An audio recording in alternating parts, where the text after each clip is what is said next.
Okay. Good afternoon, everybody. My name is Liz Schaller. I'm the NIMAC director and joined today by a different co-presenter. We have with us Jeffrey Witt from the Reads Department at APH. And he's going to be talking some about APH and the resources there and what you need to know about those as you're assisting your customers locating accessible formats. We anticipate that our training will take about 45 minutes today, but we really welcome questions and we'll stay the full hour and respond to questions as needed. So in today's presentation, we're going to start with some information about the NIMAC and NIMAS files, kind of a general overview and the things that you need to know as someone who is assisting a customer out in the field who is looking for an accessible format.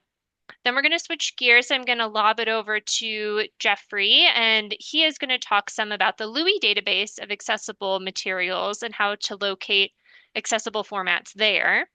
And then we'll come back and talk a little bit more about customer assistance and a resource that we pulled together for you, kind of a cheat sheet as you're helping folks. And then we'll have plenty of time for Q&A at the end. So with that, let's jump in and talk a little bit more about the NIMAC.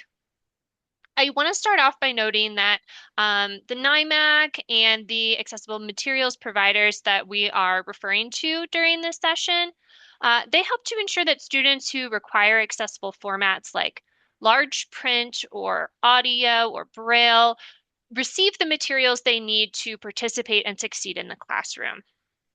The NIMAC has a key role in serving students by making the publisher-supplied high-quality source files that we receive available to individuals, agencies, and organizations that the states and districts designate to produce accessible formats that are required by their students. So publisher participation in the NIMAC is absolutely vital to ensuring that timely delivery of instructional materials to students with disabilities. And we really appreciate your participation in the NIMAC. In 2025, the NIMAC worked with our external evaluator, True North Evaluation, on a case study on timely delivery of accessible formats. And we thought this would be a nice way to kind of frame the conversation today before we jump into the resources. This case study included both some national surveys as well as some focus groups, and then some in-depth data collection from 3 states, Ohio, Oregon, and Utah. The case study looked at the benefits to timely delivery when files are available in the NIMAC, as well as practices that facilitate timely delivery. The full case study report, which you're more than welcome to take a look at and to share with your colleagues, is available on the NIMAC website. Alexa's going to pop that link in the chat for you. We have both a PDF and a Word version of that. It is a really lengthy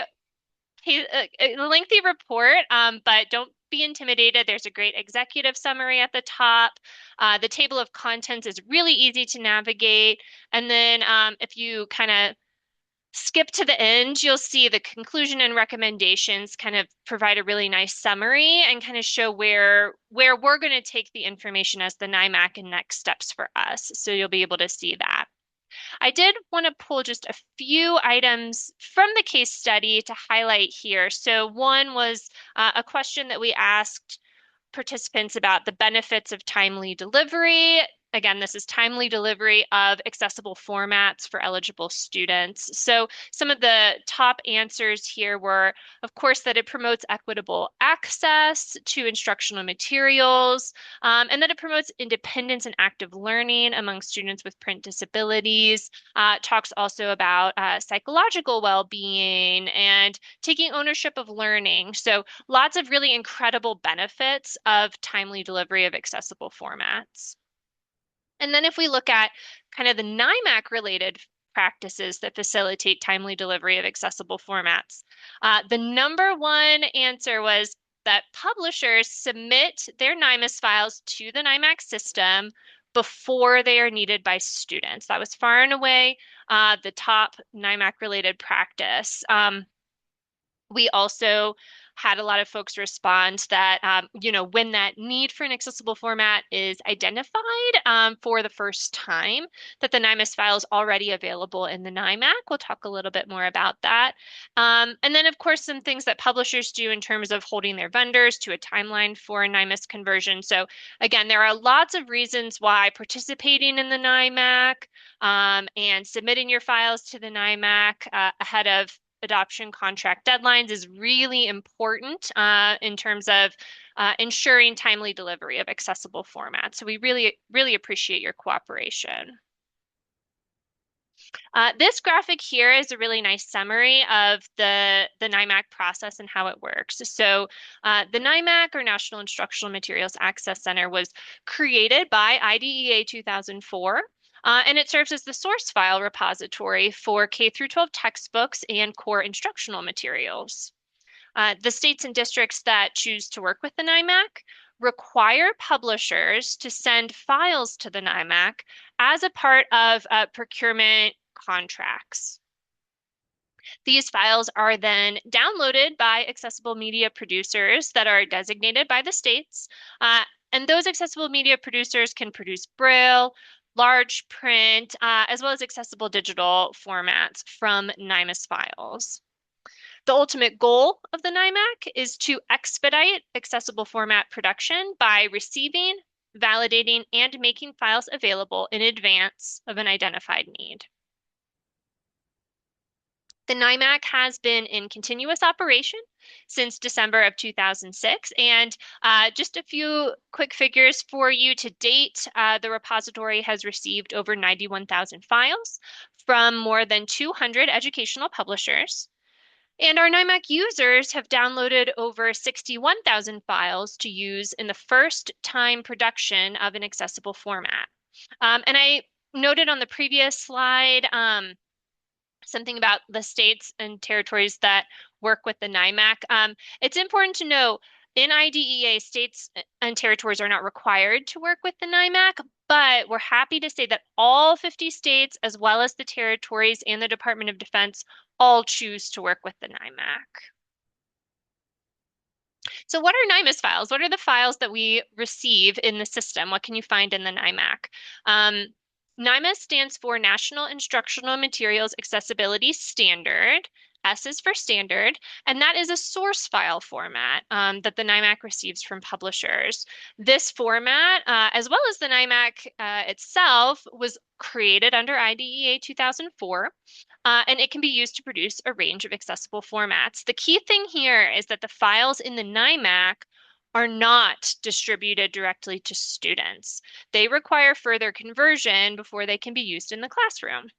As such, generally the NIMAC does not work directly with individual students and teachers in schools. So you may get questions from a teacher or a school, and they likely may not be familiar with the NIMAC. They may never have heard of the NIMAC before, which is why it's important for you to have this information as you're fielding those inquiries. The NIMAC instead generally works with state or district agencies and the organizations that they designate to produce accessible formats. So who is eligible for the accessible formats that are produced from NIMAS files? IDEA defines that eligibility for students who can receive accessible materials produced from NIMAS with two important criteria. The first is that the student must have a qualifying disability under the guidelines of the National Library Service. So a visual impairment or a print disability that prevents the student from being able to utilize the print book that other students are utilizing. And then the second criteria is that the student must have an IEP or an individualized education plan. I'll talk a little later about assisting students who do not have an IEP, but NIMAS sourced materials can only be provided to students who are on an IEP. So what types of materials does the NIMAC receive? We receive quite a wide range of student-facing instructional materials. Those can include textbooks, workbooks, all those kind of supplementary readers that are part of reading programs, and some ancillary materials like Blackline Masters. The types of materials that we would not receive in the NIMAC are pre-2006 titles. So anything that predates the creation of the NIMAC cannot be submitted to the NIMAC. Generally, we do not receive teachers' editions, but there is a caveat there. The NIMAC can receive student-facing pages from teachers' guides or materials. So sometimes you will see a teacher's guide in the NIMAC, but it will only include the worksheets or handouts or what have you that are in that teacher's guide that are provided to students. Materials in the NIMAC cannot be used to produce accessible formats on behalf of teachers. We do get those questions from time to time as well. Other exempt materials include trade books, unless they're tied to the curriculum, college textbooks, as well as reference books. So how do states and districts work with the NIMAC? IDEA does not require, again, that the states work with the NIMAC, but all the states and territories and Department of Defense have chosen to do so. And when they make that decision and they coordinate with the NIMAC, they are legally obligated to require NIMAS from publishers in their textbook adoption contracts, as well as abide by the eligibility requirements of IDEA and copyright law in the use of NIMAS files. The states are also required to designate and manage a small number of authorized users for their state. So you may have been wondering who has access to the NIMAC. It's only a handful of individuals in each state or territory. Typically, they are folks at the state education agency level. They may work at an instructional resource center. Typically, individuals at a school for the blind would be an authorized user, but it is just a handful of individuals in each state that have access to the files in the repository. So this handy little graphic kind of summarizes how the NIMAC supports students. As mentioned on the previous slide, states and districts require NIMAS in their textbook contracts. That is step one. Then the publishers will create the NIMAS files and send them to the NIMAC. Registered NIMAC users can log in and download those files, and those downloaded files are then used to create Braille and other accessible formats. And those accessible formats are distributed to qualifying students for use in the classroom. Once Braille or another accessible format has been produced from NIMAS, can additional eligible students benefit from that format? The answer is absolutely yes. And that is part of the reason that Jeffrey has joined us today, and he'll talk here in just a moment. But basically, once produced, an accessible format can be reproduced for distribution to other qualifying students with disabilities. The NIMAS file does not need to be downloaded again as a part of that reproduction. So the NIMAC encourages accessible format producers to participate in the LUI database, which we'll talk about here in a minute, to prevent unnecessary duplication of effort and to allow organizations to optimize their limited resources. Braille is a very resource-intensive format to produce, so we highly encourage all of our accessible material producers to double check first and make sure that that particular book hasn't already been produced in Braille before they begin the process themselves. One side note here before I hand it over to Jeffrey. Well, we'll pause for questions too, but I did want to note here because we get this question or this can be a point of confusion sometimes for publishers. So a NIMAS file, it's an XML-based source file format. So if you can imagine, it kind of looks like HTML, like a tagged file format. That's why you can't just hand it directly to a student. The file contains all the information from the book, but it doesn't include the precise layout. So in order to proofread their work, accessible media producers generally need access to a physical copy of the book or a PDF. If the material's older and the school or district already has it, they'll provide them with that needed copy. However, if the school or district hasn't yet received the material, or for some other reason they don't have enough copies and they can't send one to the accessible media producer, that accessible media producer may reach out to you to purchase a single copy of the book in order to produce an accessible format. So While NIMAS is a very important contribution from publishers that expedites accessible format production, the hard copy is also very important to complete the translation work and ensure accuracy, particularly for Braille and large print production. So if you do ever hear from an accessible media producer and they just want to purchase a single copy of the book, that is why. They already have the NIMAS file, and the NIMAS file is what they'll use for production, but they still need that PDF or hard copy book in order to make sure that they're correctly formatting the final product. And with that, let me pause and see if anyone has any questions before we move on to our next section. Feel free to unmute and ask your question out loud.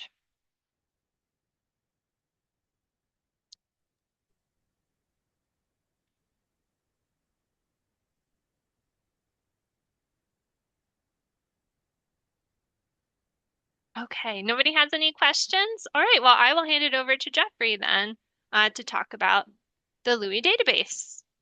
Thank you.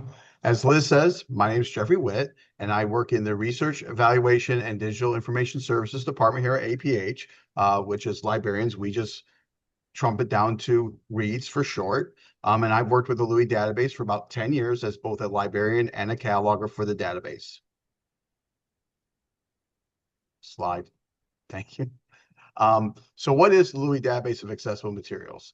Louis is a free service by the American Printhouse for the Blind that brings together information about accessible formats from about over 50 organizations into one searchable online database. This database's purpose is not only to facilitate to educators and parents what's available in accessible formats, but as Liz says, it helps agencies who have limited resources being aware of what other agencies have already produced, and in many cases can refer individuals to those other agencies so that they can maximize the time and effort that they have on producing materials that maybe have not been entered in the Louis database. Currently, Louis contains information about 1.7 million books of accessible formats. The focus of Louis, being that with the American Printhouse for the Blind, is K through 12 instructional materials that includes textbooks and some teachers' editions. But as a lot of our supporting agencies that also take on individual contracts, we also have recreational fiction, nonfiction readings, and cookbooks, hobbies, and pretty much anything that they feel that they want to put on the Louis database, we will more than happily put it out there so that people are aware it's available. Of that 1.7 million copies of books, about 117,000 are actually physical copies. That means that they are actually books that have been done and are collated and printed on paper. 61,000 of those are Braille and about 40,000 are large print. We also carry HTMLs, PDFs, audio files, and Braille-ready files. And in the future, we will probably have some new formats as technology comes on board and our agencies start asking us to put those available as well. We also contain information about Bookshare, Learning Ally, and NIMAC on our overall unified search. And again, I want to emphasize Louis is free for both users and participating organizations, meaning that we do not require parents or schools to have to log in. They don't have to create a profile. Anyone can come on to Louis and look for the material. And we also do not charge or limit organizations from actually able to participate. And we don't charge for the materials that we actually put on the Louis database to make available to them. One of the biggest questions we often get is who can contribute to the Louis database? We choose to use the definition of an authorized entity, which you can find under Section 121 of the U.S. Copyright Law. This is the Chaffee Amendment. And I will emphasize the parts that we emphasize is that you consider contributing agencies, those that are nonprofit or government agencies whose primary mission is to provide specialized services for training, education, for accessible needs of the blind and other persons with disabilities. In other words, our emphasis is that the material being put on Louis is not just being made available for people with visual impairments, but specifically being made and constructed for people with visual impairments. That means not only is the people making the transcriptions qualified to make the transcriptions, but they're also going through a rigorous testing and quality process to ensure the material that's being delivered is of the standard that's necessary for that student to succeed. Agencies range from national providers to state agencies, also to prison Braille programs, of which there's about roughly 35, 40 that actively participate and provide materials to the Louis database. Louis, and your customers, or how you participate with Louis. We strive for, and we do believe Louis is the best place for teachers and administrators to locate formats that are available in Braille and other accessible materials. It also shows what's being produced. We call those intentions, so that they're aware of what's being made currently, yet not completed, in about 50 organizations. Each record will provide the contact information of that organization that allows customers to reach out directly to those agencies and inquire more about the material that's being provided, or in the case of what format types they're providing. So if it's Braille, the ability to customize it for their student needs. And I do emphasize again that Louis is an information database. It's not an e-commerce site. When I started, and I do share this with the librarians that came after me, one of the best interactions I ever had relatively young in my career here at the American Brain House was I had a parent who had found out that their child going into like the third or fourth grade was actually going to be blind. The child had diminishing eyesight, and they reached out to us because she had not really came to terms with the idea of how am I going to get through this? How do I find materials for my daughter who is going to have to learn Braille? And when we showed her the Louis database and we talked about the materials on there, you could audibly hear the relief in her voice because she realized there's this entire network of all these individuals that are already working to try to solve the problems that she was going to be coming across as far as how to get materials to her and producing those materials. And in the conversation I had with her, she had actually reached out to a publisher first. Her daughter had her favorite book series. She had reached out to a publisher, and that publisher was aware of the Louis database. So it was really through word of mouth that she reached out to us. And it's always kind of stuck with me that whole experience that I had that was relatively kind of a defining moment relatively early in my librarian career at the American Braille House all started just because of somebody being able to share word of mouth with a parent that was just unfamiliar with these services being available.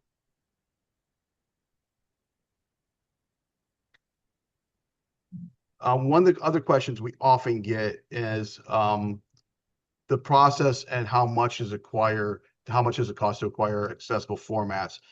There is not one standard for this because costs a lot of times will depend on what the format is and what the agency itself is producing. There's a big difference between large print and Braille. Per page, usually large print can be more expensive than Braille, but Braille takes up more pages. And then Braille has the additional layer of graphics on it. APH, being fairly funded, is to provide formats to students possibly that are at no charge to the school or district. Bookshare is also federally funded to provide digital materials. So we always recommend that whenever anyone searches Louis, or if anyone's referring to Louis, that they reach out to all the agencies that may have a particular textbook to basically find out what the costs, what the options are, what the delivery timelines are, and really to have a pretty holistic idea of what is available and what those pricing points are going to be and the timelines necessarily for those items. Really quick touch on the national providers. So we have Bookshare who lists us on Louis. We have a direct API with them. So if you use Bookshare, you will know that you have to sign into Bookshare to be able to see their listings. Louis, fortunately, because of that direct API, you can actually search Bookshare on Louis without actually having to sign on to Bookshare or having a Bookshare account. For those that don't know, Bookshare is one of the largest, if not the largest, ebook provider library in the world. They provide many format types to help with dyslexia, blindness, and other disabilities. And they have over a million titles, and you can find usually in their listings that most of these titles are provided in at least 3, if not 5 or 6 different format types. Learning Ally is a major provider of audio formats. Like us, they focus on K through 12 education. We find that a lot of our higher educational materials that are more AP, late high school, early college. If we don't have necessarily the ability to find it in our own system, that Learning Ally is generally a really good option for those higher education grades in early college classes. And then also the American Printing House. We list all of our own material on Louis, obviously. That's a benefit of having Louis. And we are a nonprofit organization that has existed since 1858. And our primary purpose is for the production of Braille and large print for K through 12 students in the classrooms. On the screen before you, on the one side, you see a image of Louis' landing page. We recommend if anyone's going to search Louis, that if it's a K through 12 material, that the ISBN is the best way to search for materials. It ensures the most likelihood that the teacher or school is actually finding a connection to the right material, because there's edition types and grade types and various titles and subtitles kind of get in the way. There's a lot of different ways for people to interpret a title. So ISBNs are usually the best guarantee that we can recommend to a student or a parent or school, that if you're looking for the exact match, that's the way to go. However, it's not restricted. Pretty much any of the metadata that we enter, so author, title, publisher, description, or table of contents, would be searchable by the database.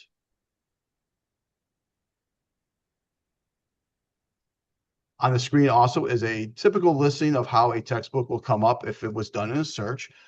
In this case, what I did was I did a general search for math. So it showed that there was 9,000 math titles. I filtered it down slightly to get a smaller number. So you can see it shows the formats that's available. So this conveys to the teacher or the parent or TVI what's available. In this case, it's UEB math. It shows relevant information such as the copyright publisher and the grade to match it. Because it's an APH title, it will include a price or catalog number for the person to make the order directly. If this was a agency record, you would not necessarily have a price there. Agency comments is a comment that we're making and other agencies make just so that people are making aware of some relevant information. And every record that we have will have the agency contact information that will usually include their phone number and email address for the individual to reach out. Any search anyone does is then filterable by choosing a particular format the individual is looking for, so Braille or large print. If it's Braille, they can even shrink it down more by choosing which type of Braille coding they would like. It also has the flexibility of being searched by age, grade, within our copyright years, within a certain amount of years. So if you're looking for something that's relatively new, so if you're a geometry teacher and you just would like to be aware of like what's been done in Braille in the last 5 years for a student, you can just type geometry and just tell it to look at within the last 5 years, so you can gain something that's relatively current. We also have the ability to search for language types, which increasingly Spanish is becoming a larger population of the visually impaired and blind. So we're seeing an increase in the last 5 years, especially probably the last 3 years. I would say a lot more titles that are exclusively Spanish and not just bilingual.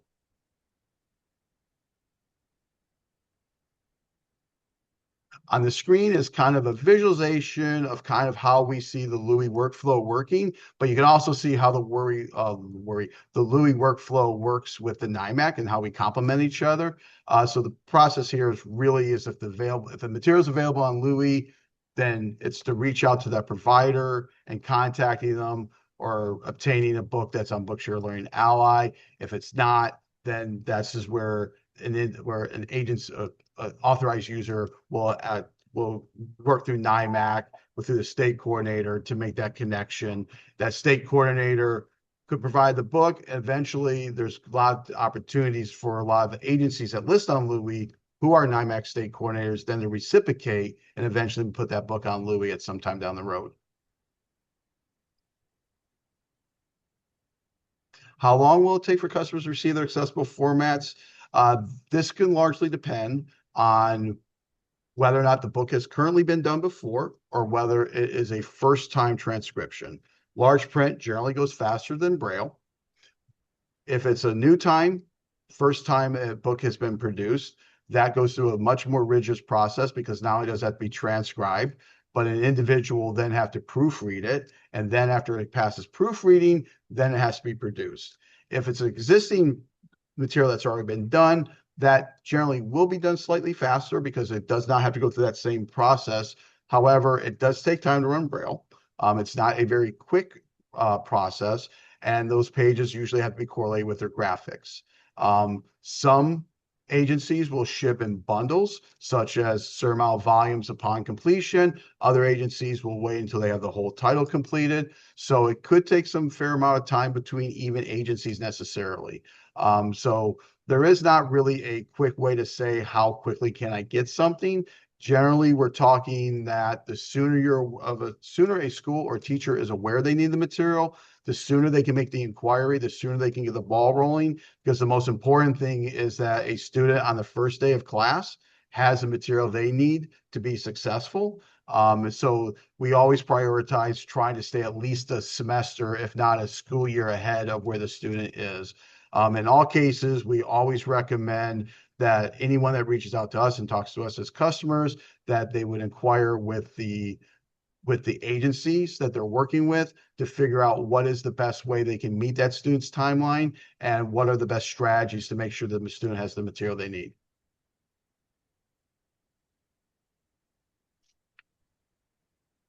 And with that, we'll pause if there's any questions before we hand it Yeah. back over to Liz. Does anyone have any questions about the Louis database or accessible formats that have already been produced?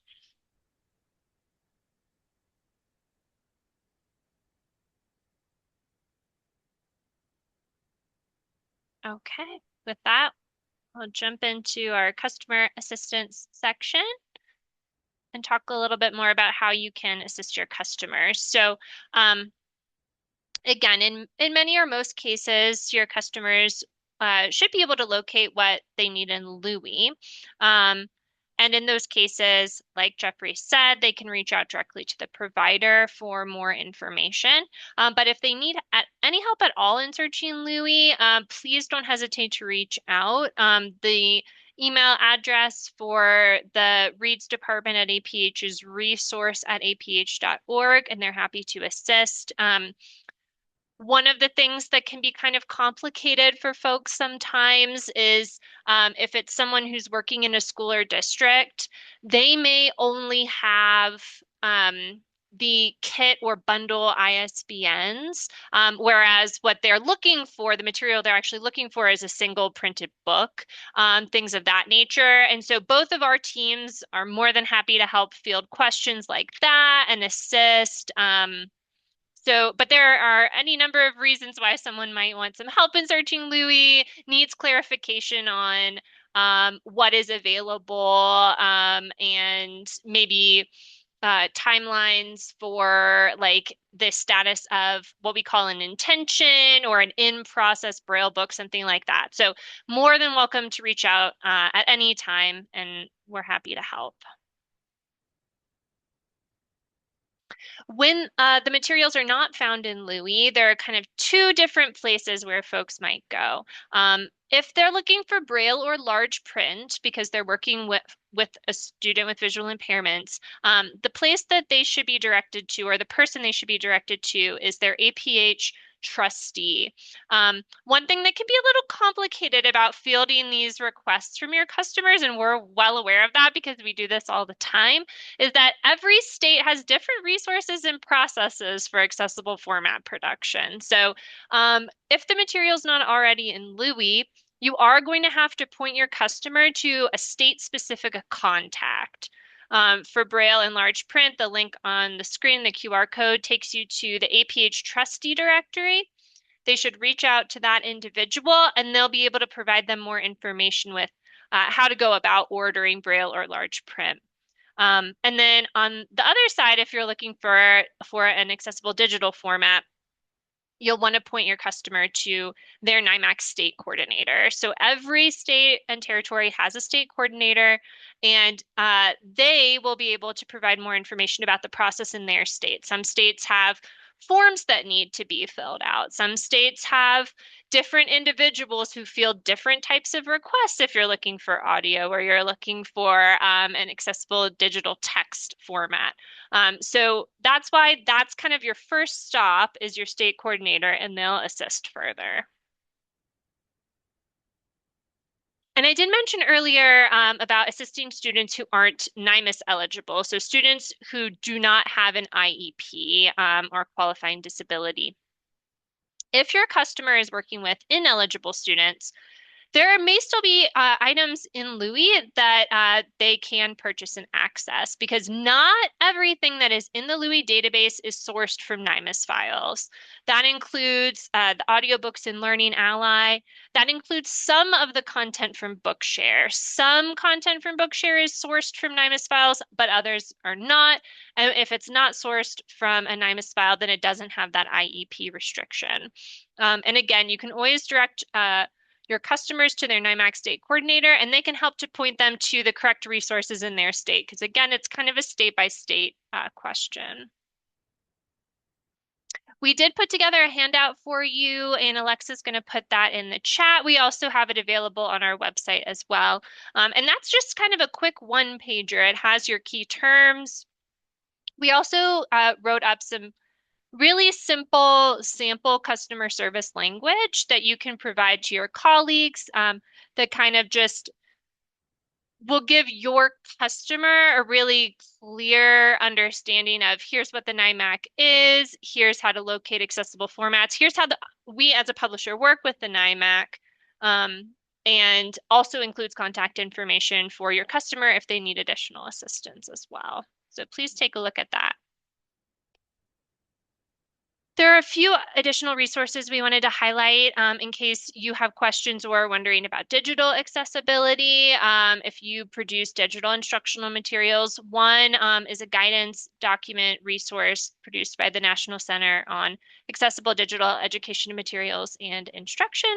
And then the other is the Global Certified Accessible Program offered by Benetech. That's a program that publishers can go through to get certified as being a accessible digital publisher. So those are just two resources you may be interested in if you produce digital instructional materials.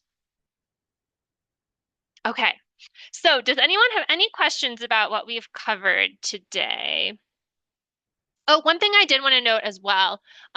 Another advantage to pointing your customers to their state contact is that, again, depending on the state, some states have lending libraries at their instructional resource centers where they can distribute Braille and large print that has already been produced within their state for a student to another student. So, and those materials may or may not be listed on Louis, but so that is a really important resource or place to point people to go if what they are looking for is not already listed in Louis. So depending on the state, some state prison braille programs have restrictions where the materials they produce can only be distributed within their state. So they may not be listed on the Louis database because they're not available nationally. It just depends, but that's another reason why those state contacts are so important.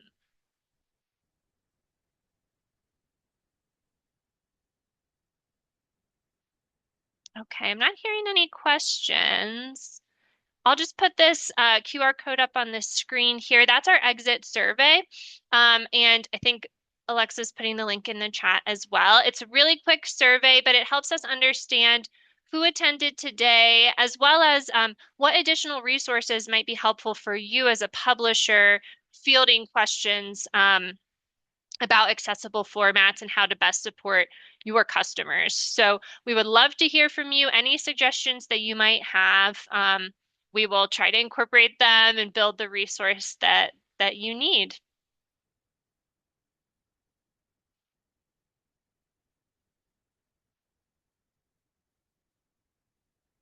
With that, I'll also put up our contact information again. You can reach out to the NIMAC at nimac@aph.org. We also have a phone number. You're welcome to give us a call. And same thing with Louis. Louis is at resource@aph.org, and they have a phone number as well.